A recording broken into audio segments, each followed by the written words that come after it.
Bismillahirrahmanirrahim. Assalamualaikum warahmatullahi wabarakatuh.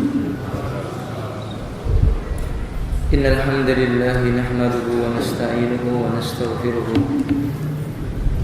wa na'udzu billahi min shururi anfusina wa sayyiati a'malina. Man yahdihillahu fala mudilla lahu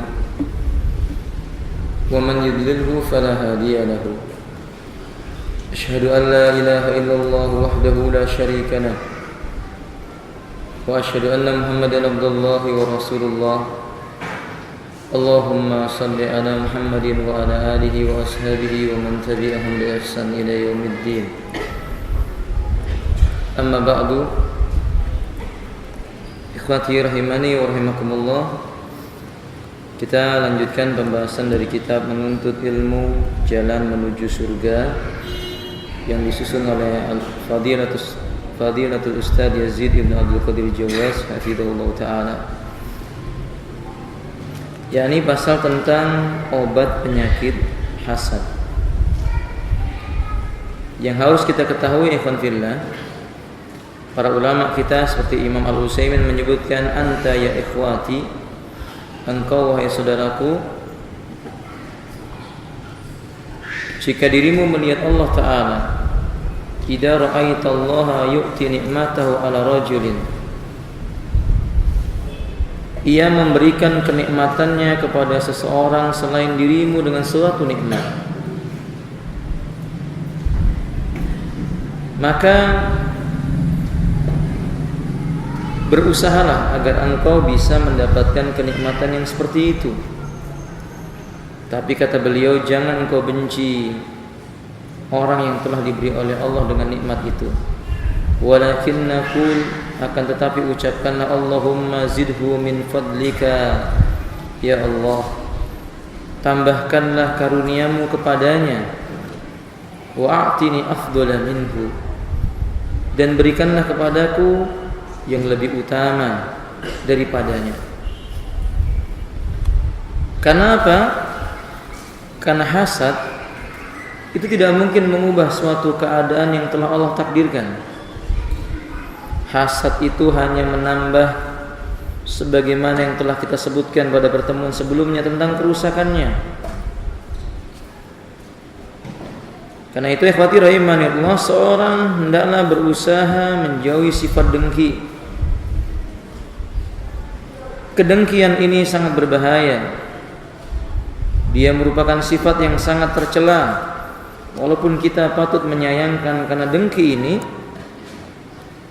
banyak ditemui di kalangan manusia, bahkan orang yang berilmunya.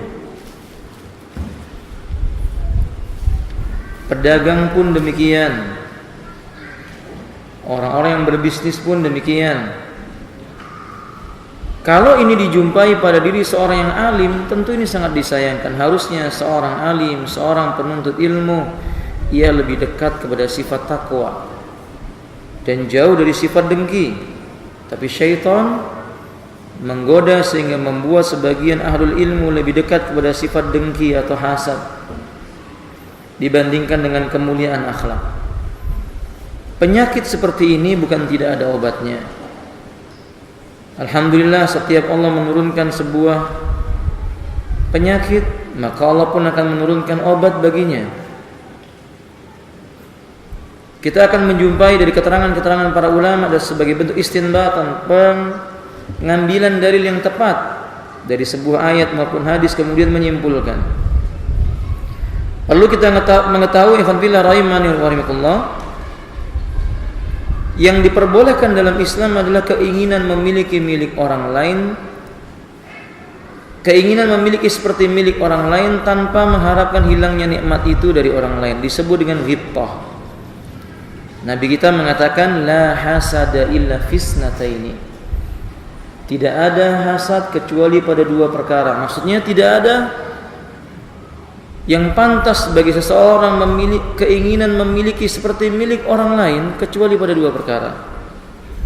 Rajulun atahu Allahu malan, pertama lelaki yang Allah karuniakan kepadanya harta benda. Fasullita ala halakatihi fil haqqi, tapi dia habiskan harta bendanya itu untuk memperjuangkan kebenaran. Kita boleh seperti ini, pengin kaya, tapi dengan kekayaan itu kita ingin gunakan untuk berjuang di jalan Allah Ta'ala. Wa rajulun atahu Allahul hikmah, dan yang kedua lelaki yang dikaruniakan oleh Allah Ta'ala ilmu, al-hikmah.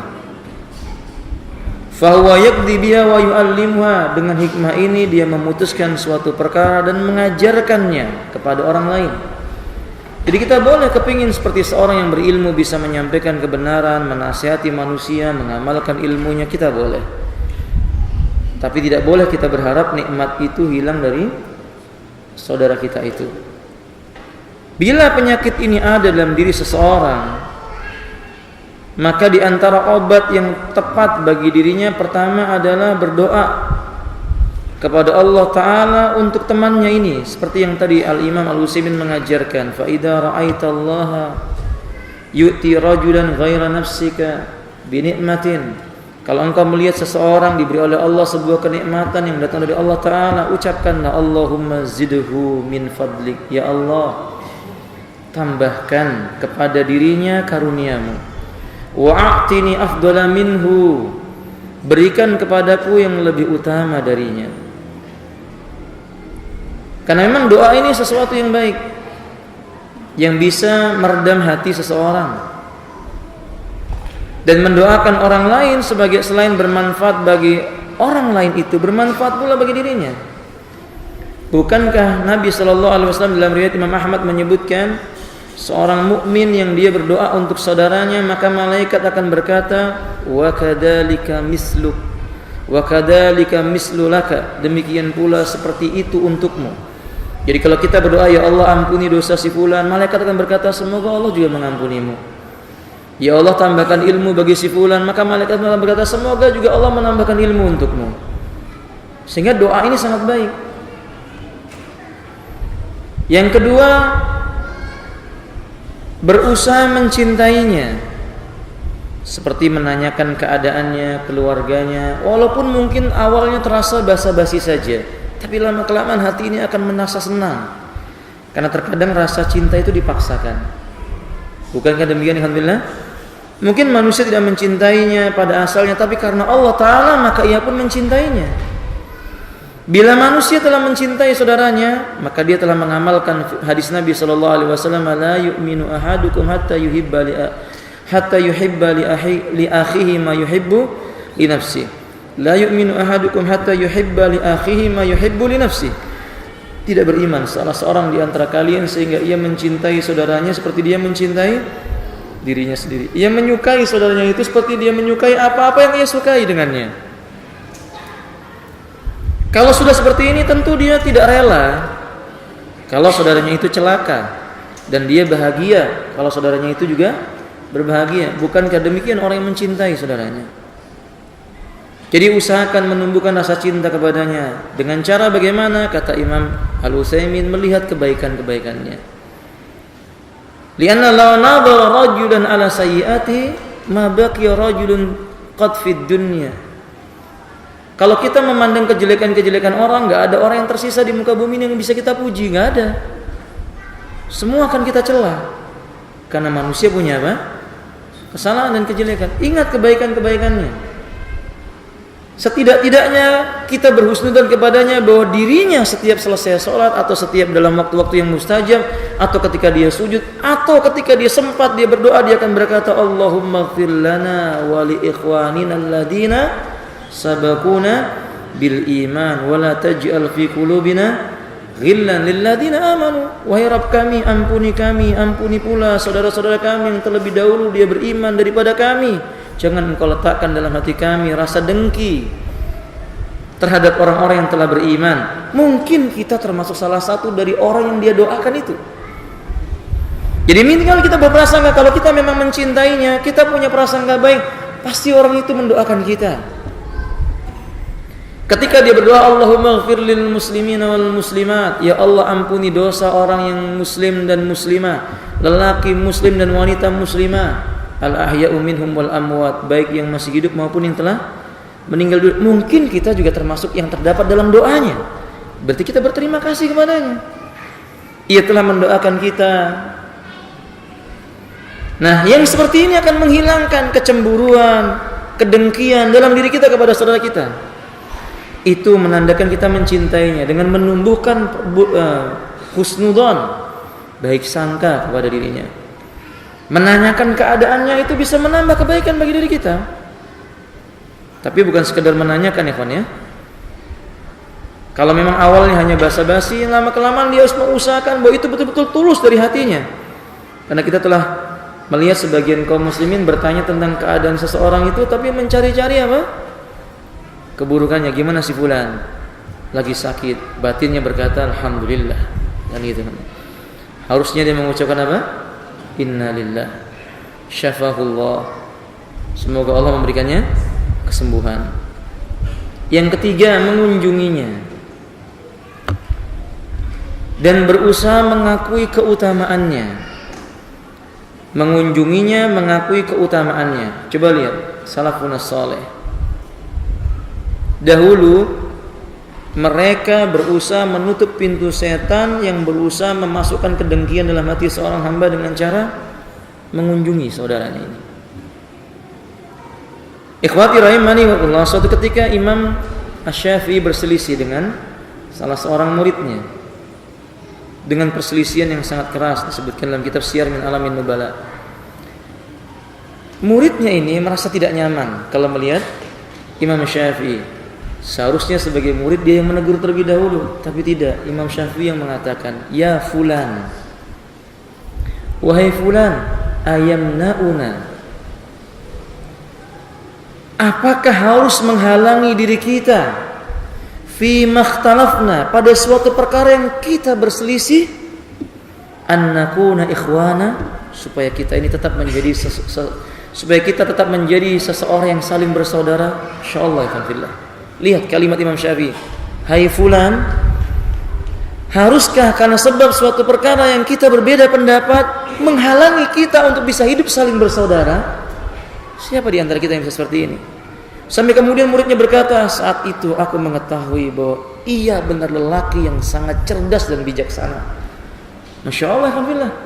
Dalam kondisi berselisih, muridnya pula, dalam satu riwayat gurunya yang berselisih dengannya, ia berkatakan, "Hai fulan, haruskah gara-gara permasalahan yang menghalangi kita hidup bersaudara?"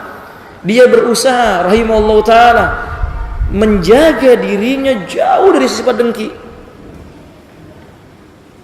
Bandingkan dengan kita. Nah, Sa'ad bin Abi Waqqas dulu pernah berselisih dengan Khalid bin Walid. Sa'ad bin Abi Waqqas berselisih dengan Khalid bin Walid. Lalu ada seseorang yang datang mengompor-ngompori si Sa'ad. Khalid itu begini, Khalid itu seperti ini, Khalid demikian. Kemudian Sa'ad pun kebalik. Yani dia datang kepada Khalid dan dia mengompor-ngompori si Khalid. Kemudian si Khalid berkata, "Mah, kamu ini bicara apa?" Kata si Khalid, "Apa yang kamu sudah katakan? Apa kamu tidak mengetahui ia sahabat Nabi? Apa kamu tidak mengetahui ia memiliki keutamaan? Perselisihan di antara kami tidak menambah kebaikan dalam agama kami." Masya Allah, coba lihat ikhwan. Kalau kamu memandang perselisihan kami, kamu tidak akan mengambil faedah dari kami. Ini Khalid, lelaki yang soleh. Sa'ad, lelaki yang soleh, meredam pintu-pintu yang membuat kedengkian itu muncul. Maka Khalid pun mengunjungi Sa'ad. Sa'ad pun mengucapkan ahlan wa sahlan. Sampai kemudian Khalid pun mengatakan, "Barakallahu fika wa fi ilmika wa zadakallahu khairan." Demikian pula Khalid mengatakan, "Wa anta kadzalik." Masya Allah, indah. Ini hilang kedengkian-kedengkian kalau kita saling mengunjungi. Menyambung tali silaturahim kalau memang mereka satu keluarga. Kalau mereka teman, maka saling menziarahi. Akui keutamaannya, karena memang di atas langit itu ada langit, kata sebagian manusia. Di atas orang yang punya keutamaan pasti ada sebagian keutamaan orang lain yang mengungguli dirinya. Alhamdulillah, Imam Ahmad pun dikatakan oleh Imam Syafi'i kepadanya, "Ya Abu Abdillah, anta a'lamu minni fil hadis." Abu Abdillah, engkau lebih tahu daripada aku dalam masalah ilmu hadis. Padahal para ulama menyebutkan Asy-Syafi'i ini gurunya Imam Ahmad, jelas lebih faqih dalam sebagian keadaan. Berarti menyebut-nyebut keutamaannya, mengakui, "Masya Allah, engkau memang salih, Allah berikan kepadamu karunia, semoga Allah tambahkan bagimu karunia." Semoga dengan sebab ilmu Allah menjagamu dan mengangkat derajatnya di sisinya. Kan begitu lebih baik. Yang keempat, tumbuhkan dalam diri kita sifat ketidakredaan. Seandainya teman kita itu nggak hadir dalam majelis kita, ada orang yang menjelekkannya, ada orang yang mencaci makinya, atau apapun dari nilai-nilai keburukan yang diarahkan kepadanya, kita harus merasa sakit karena dia saudara kita. Bukankah Allah mengatakan dalam Al-Quran, innamal mu'minuna ikhwah, sesungguhnya orang beriman itu mereka bersaudara. Apa sih makna ikhwah? Ditafsirkan dalam hadis Nabi SAW, al-mu'min alal mu'min kal bunyan yasuddu ba'dhum ba'dha. Orang beriman dengan orang beriman yang lain seperti bangunan yang satu saling mengokohkannya. Coba Bapak, kalau satu pilar bangunan itu patah, bagaimana bangunannya? Minimal mereng atau bahkan bisa apa? Runtuh. Begitulah bersaudara, dia tidak rela kalau bangunan Islam ini runtuh. Dia tidak ingin persaudaraan muslim ini menjadi hancur. Kalau dia melihat saudaranya dalam keadaan dicela manusia, diejek manusia, walaupun kita sedang berselisih dengannya, dia merasa tidak nyaman kalau saudaranya itu dicela. Seperti Khalid tadi itu, dia berkata, "Mah, apakah yang kamu ucapkan ini? Kenapa kamu berkata demikian? Tidakkah kamu tahu dia sahabat Nabi?" Coba lihat ikhwan fillah. Harusnya kita demikian, walaupun kita punya sesuatu dalam hati kita. Karena di awal-awal pembahasan kita sudah sebutkan, setiap orang punya potensi berbuat apa? Memiliki sifat apa? Hasad. Cuman bedanya orang yang berilmu, dia pendam, dia tekan. Dia ingat dengan firman Allah Ta'ala, wa amma man khafa maqama rabbih wa nahan nafsa anil hawa fa innal jannata hiyal ma'wa. Dia ingat ini. Yang kelima, di antara obat yang paling baik, isaru ikhwatahu ala nafsi, mendahulukan temannya dibandingkan dirinya sendiri. Dan ini berat ya alhamdulillah, tapi perlu dilatih. Kita belajar mendahulukan orang, dimulai dari yang kecil lah. Kalau misalnya kita jalan dengan orang yang kita ada sesuatu dalam hatinya, dalam diri kita, maka kita persilakan dia jalan duluan, silahkan. Kalau seandainya dia memiliki kendaraan, kita persiapkan kendaraannya supaya dia menaiki kendaraannya. Seperti Zaid dengan Ibnu Abbas, mereka pada berselisih dengan perselisihan yang tajam sekali tentang permasalahan waris. Siapa saja yang berhak menjadi ahli waris. Tapi Masya Allah, la quwata illa billah, bagaimana mereka salah satunya mengambilkan ontanya, lalu kemudian salah satunya berkata, aku merasa malu dengan apa yang kamu lakukan. Apa kata yang satunya lagi? Kata Ibnu Abbas, beginilah cara kami memuliakan orang-orang soleh dan orang yang lebih tua daripada kami. Lihat, padahal Ibnu Abbas itu faqih. Sampai para ulama mengatakan kalau kita menjumpai sebuah ayat ditafsirkan oleh Ibnu Abbas, itu cukup buat kita. Faqih. Begitu faqihnya Ibnu Abbas, tanda kefaqihannya dia tunjukkan, dia mengambilkan onta, dia berkata kepada Zaid, naiklah, ini untukmu. Zaid berkata, aku malu denganmu. Kata Ibnu Abbas, beginilah cara kami memperlakukan ulama-ulama kami, orang-orang soleh kami, supaya hilang kedengkian itu, mendahulukan mereka, mengutamakan mereka. Ini yang kadang-kadang dilupakan oleh sebagian penuntut ilmu, sehingga setan masuk melalui pintu itu dan mereka berusaha mengompor-ngompori hati orang itu sehingga muncul sifat dengki. Coba kalau kita bisa mendahulukan mereka, seperti Ibnu Abbas tadi mendahulukan orang soleh, Zaid. Begitu pula Khalid terhadap Sa'ad. Begitu pula Imam Syafi'i kepada Ahmad ibn Hanbal. Nah ikhwati rahimanillah, itu gambar-gambar tentang betapa mereka itu tahu hasad itu merusak, dan mereka tekan hasad itu dengan cara demikian. Yang keenam, di antara obat yang paling baik di antara obat yang paling baik untuk menghilangkan penyakit hasad ini dengan cara meminta nasihat kepadanya. Walaupun mungkin dia orang yang ilmunya daripada kita lebih rendah, artinya tawadhu. Belajarlah tawadhu, bertanya kepadanya, gimana pendapat engkau tentang ini, tolong nasihati aku. Wadhiyafillah. Dan begitu para ulama biasa. Umar bin Khattab radhiyallahu ta'ala datang kepada Hudzaifah ibn Yaman. Padahal Umar lebih utama daripada siapa? Hudzaifah. Maka Umar berkata kepada Hudzaifah, apakah engkau menjumpai Nabi pernah menyebut-nyebut namaku, bahwa aku termasuk orang munafik atau tidak? Sampai kemudian dia berkata kepada Hudzaifah, nasihati aku. Betapa rendah hatinya Umar bin Khattab radhiyallahu ta'ala. Begitu pula Khalid bin Walid yang jauh lebih utama, lebih tua dibandingkan Usamah. Tapi di medan perang ketika yang memimpinnya itulah Usamah, Khalid bertanya kepada Usamah, bagaimana, apa yang harus kami lakukan?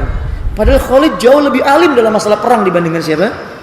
Usamah. Tapi dia bertanya kepada Usamah, apa yang harus saya lakukan? Nasihati kami. Insyaallah, ikhwafillah. Dan ikhwati rahimani Allah, karena memang agama diturunkan oleh Allah ini sebagai nasihat.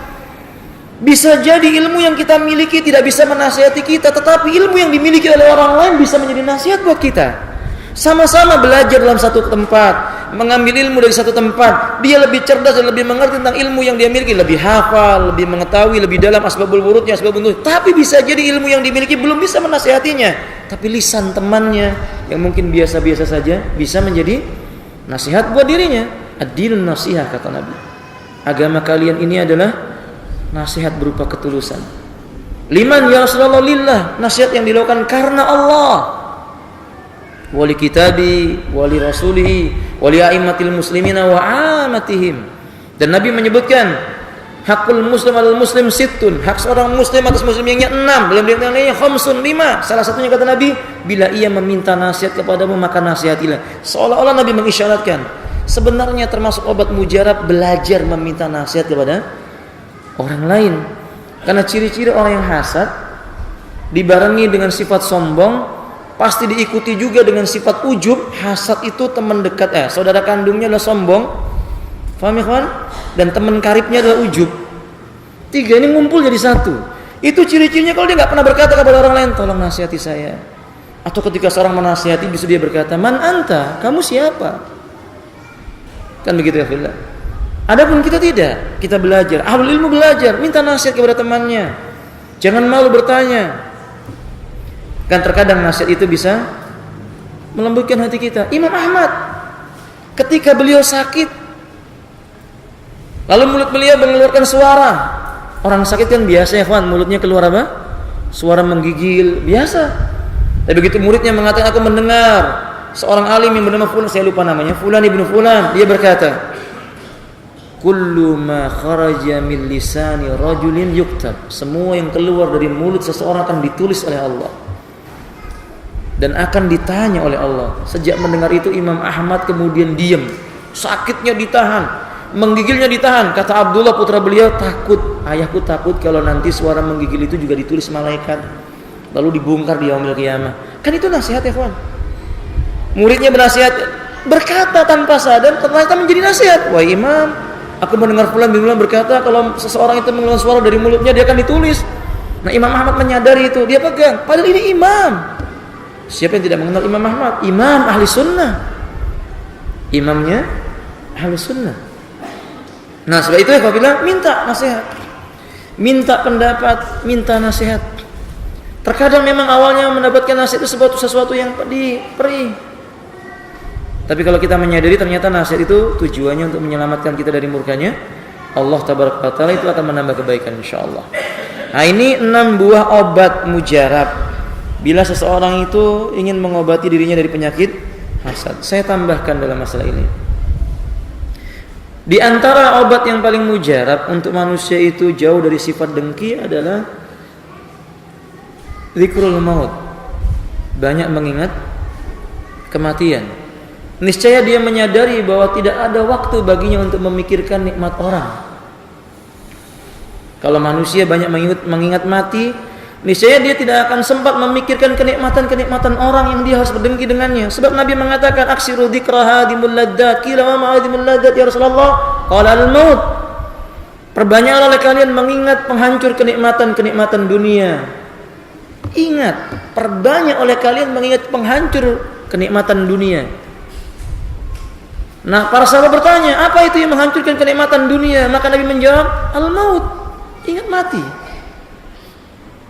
Sehingga kalau seandainya kita ingat mati, lalu kita melihat kenikmatan yang ada pada orang lain, apa faedahnya bagi kita mengingat kenikmatan orang lain lalu kita dengki dengannya? Gak ada faedahnya. Toh nikmat yang diberikan oleh Allah kepada orang lain itu fadilah dari Allah, itu gak abadi. Alaysa kadzalik? Bukankah demikian ikhwan? Maka dia tahu bahwa itu akan hilang, akan sirna. Dia lebih memikirkan bagaimana dirinya, bagaimana kalau berjumpa dengan kematian. Maka berbanyak ingat mati ya ikhwati. Rasulullah sallallahu alaihi wasallam saja yang kalau beliau mau seluruh harta benda dunia berada di bawah telapak kakinya, kerajaan-kerajaan di muka bumi ini Allah akan berikan kepadanya. Tapi bukan itu yang Rasul inginkan. Rasul hanya mengatakan, mali walid dunia, antara aku dengan dunia nggak ada hubungan dekat kecuali seperti seorang penunggang onta atau kuda istirahat sejenak di bawah pohon lalu pergi meninggalkannya. Ingat mati ya kan bila. Saya tambahkan yang kedua, ikhwati rahimani wa rahimakumullah. Di antara obat yang mujarab agar kita menghilang, agar penyakit hasad itu pergi dari diri kita. Ingat siapa yang akan mengantarkan jenazah kita, yang menyolatkan jenazah kita, yang mendoakan dalam sholat jenazah itu, yang selalu berusaha ketika kita sudah tidak ada, mereka menyampaikan kebaikan-kebaikan yang ada pada diri kita. Akhirnya, bukankah di antara tanda-tanda orang yang baik itu dia suka menyebarkan kebaikan orang lain? Kan begitu ikhwati rahimanillah. Ingat yang demikian itu, karena ini akan membawa diri kita menjadi bahwa ternyata dia saudara kita, bagian dari kita. Kalau kita mati, apa bisa kita bikin lubang sendiri lalu masuk ke dalamnya? Mayat kita kan nggak mungkin ikhwan, pasti saudara kita. Bisa jadi mereka, dialah orang yang alim, dialah orang yang selama ini kita dengki dengannya, dia yang akan menyolatkan kita terlebih dahulu. Dia mungkin yang akan menjadi imam dalam sholat jenazah kita. Dia mungkin doanya yang akan dikabulkan oleh Allah Ta'ala. Jadi mengapa kita harus dengki kepada mereka? Wallahu ta'ala alam bisawab. Yang kedelapan atau tambahan yang ketiga dari saya, bahwa di antara obat yang baik untuk bisa menghilangkan penyakit dengki itu, kita mengingat-ingat kedengkian itu bukan sifat orang mukmin. Dengki itu sifatnya iblis. Dan manusia yang pertama kali mengambil sifat dengki dari iblis adalah Yahudi. Dua-duanya musuh Allah. Iblis itu musuhnya Allah, Yahudi juga musuhnya Allah Ta'ala. Kalau kita mau mengambil sifat dengki untuk saudara kita, sementara saudara kita ini iblis saja dengki dengannya, Yahudi saja dengki dengannya, masa kita mau menambah kedengkian untuk saudara kita itu? Wallahu ta'ala a'lam bishawab. Yang terakhir, yang ke-10 atau tambahan yang keempat dari saya, tawaddu'an wa zuhdan. Miliki sifat zuhud dengan dunia, dan tawadhu, rendah hati. Rendah hati ikhwati rahimani wa rahimakumullah terhadap orang lain. Karena kita meyakini bahwa apa yang Allah berikan kepada orang lain dari sebuah keutamaan, Allah juga beri kita yang lainnya juga yang mungkin lebih utama kita daripada dia. Tapi kita harus bersikap rendah hati. Bukan rendah diri ya, bersikap rendah hati. Ibnu Mubarak Masya Allah ya. Demikian pula Imam Malik Masya Allah ya. Imam Malik ketika ada orang yang dengki dengannya, menceritakan kejelekan Imam Malik di pasar, diceritakan keburukannya yang dia dengki kepada Imam Malik. Tapi apa yang dilakukan oleh Imam Malik? Dia datang ke pasar, dia membawa segantang kurma, dia kata ini hadiah buat engkau, ini hadiah buat dirimu. Sampai orang itu pun kemudian malu. Kejelekannya dibalas oleh Imam Malik dengan apa? Kebaikan, ketawaduannya. Kenapa Imam Malik berkata ini hadiah buat engkau? Karena Imam Malik berterima kasih. Orang yang diceritakan kejelekannya itu, dosa-dosanya diapakan ya, Pak? Dihapuskan. Nah, Ibnu Mubarak pun begitu rendah hatinya beliau untuk menekan agar beliau tidak dengki. Ketika beliau berkumpul dengan para, ketika beliau bersama-sama ngantri apa namanya itu, air minum di sumur, beliau didorong oleh orang sampai jatuh. Muridnya yang marah, kata Ibnu Mubarak, biarkan. Begini manusia itu kalau nggak dikenal oleh Allah. Begini manusia kalau tidak dikenal oleh manusia yang lainnya. Kata Ibnu Mubarak, jangan takut. Lebih baik dikenal oleh Allah dan penghuni langit. Ketawaduan beliau yang seperti ini nggak akan membuat memandang orang demikian. Tidak, dia akan rendah hati. Kalau sudah seperti itu, hidup itu akan tenang, ya kawan. Al-Ghazali rahimahullah ta'ala mengatakan, kalau manusia punya 3 sifat, 1 zuhud, 2 tawadhu, 3 bersih dirinya dari hasad, dia akan tenang. Mau mati kapan saja itu nggak akan takut. Coba antum perhatikan. Beliau mengatakan tidak akan takut orang mau mati kapan saja. Kalau dia sudah zuhud dengan dunia, apa yang mau diberatkan dengan dunia? Kalau dia tahu mau mati, suatu saat dia dicabut nyawanya oleh Allah, nggak akan ada yang dihisab oleh Allah, hartanya nggak ada. Dia tawadhu, artinya dia tidak pernah menyakiti orang lain. Kerendahan hatinya akan membuat dia tahu dia dapat Allah, memang dia rendah. Hanya dengan rahmat Allah dia akan masuk surga. Tidak ada hasad. Tentu hati yang lapang dari hasad akan mudah mengucapkan kalimat la ilaha illallah. Apa yang ditakutkan? Makanya wajar kalau Imam Al-Ghazali mengatakan kalau manusia punya 3 sifat ini, sudah nggak takut mati dia. Mau mati kapan saja, siang malam, dia siap. Berarti ini ada seolah-olah ada nasihat dari beliau kebalikannya. Kalau manusia nggak punya 3 sifat ini, pasti biasanya apa? Takut mati. Takut mati. Dan ini perlu dipikirkan oleh setiap kita.